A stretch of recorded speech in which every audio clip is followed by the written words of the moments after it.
लोकसभा चुनाव के दूसरे चरण के मतदान चल रहे हैं, मतदान प्रक्रिया चल रहे हैं। हमारे साथ में है यश और तरुण। ये यश और तरुण वही हैं जिनके पिता की 28 जून 2022 को निर्मम हत्या कर दी थी कन्हैयालाल जी की। मुद्दे बनते हैं, विधानसभा में भी बना और लोकसभा में बना।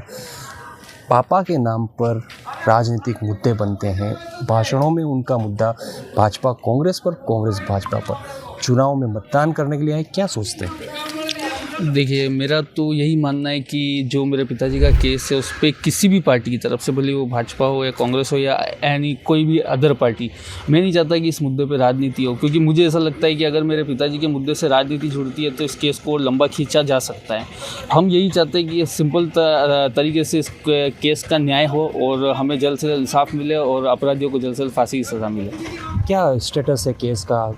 एनआईए अधिकारियों से बात होती होगी आपकी? मतलब अभी केस में चार्जशीट पेश हो चुकी है और अभी मैं कुछ मतलब बयान चल रहे हैं मेरे भी, तो मुझे भी रेगुलर हियरिंग पे जाना पड़ता है उसके लिए। बट अभी तक मेरी जो फर्स्ट पेशी है वो भी हुई नहीं है, तो अपन सोच ही सकते हैं कि 2 साल में अगर फर्स्ट पेशी नहीं हुई तो कितना टाइम लग सकता है केस को। उम्मीद क्या थी जब ये घटनाक्रम हुआ? उसके बाद काफ़ी राजनेता आए थे, उम्मीदें जताई थी, उम्मीद पूरी नहीं हुई अब तक। देखिए, हमसे तो बहुत बड़े बड़े वादे किए गए थे कि आपके केस को फास्ट ट्रैक में ले जाया जाएगा, अपराधियों को जल्द से जल्द सज़ा दे दी जाएगी। बट 2 साल होने आए उस बात को। फास्ट ट्रैक तो छोड़ो, हमें ये नहीं पता कि केस में क्या चल रहा है, क्योंकि एनआईए कोई भी चीज़ बाहर लीक नहीं करती। जो चीज़ मीडिया में आती है या फिर नॉर्मली सबको पता चलती है वही हमें भी पता होती है बस। अच्छा, विधानसभा में भी आपने किया था, अपना मतदान का प्रयोग किया था, तब भी आपने यही कहा था, उम्मीद जताई थी, मांग रखी। लोकसभा चुनाव आ गया तो भी कुछ नहीं। देखिए, हमने उस समय भी यही उम्मीद जताई थी कि हो सकता है कि विधानसभा चुनाव के बाद अपराधियों को सज़ा दे दी जाए, ठीक है, या फिर अभी लोकसभा चुनाव होने के बाद भी हमारी यही उम्मीद है कि इन लोगों को जल्द से जल्द सज़ा मिले। हमारा वोट देने का आशय यही है कि हम जिस भी तरफ वोट देंगे, ठीक है, हमारी उससे ये उम्मीद रहेगी कि हमें इंसाफ मिले बस। सरकार बदलने के बाद राजस्थान में बात हुई, किसी नेता से मिलने मुलाकात हुई आपकी?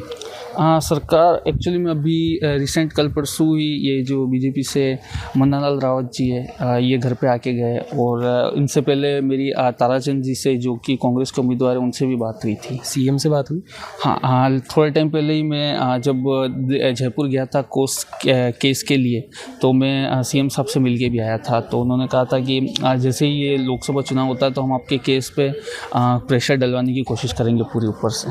छोटे पुत्र है तरुण, क्या लगता है तरुण, 2 साल हो गए हैं इस घटनाक्रम को, अब तक कुछ आश्वासन नहीं मिल रहा?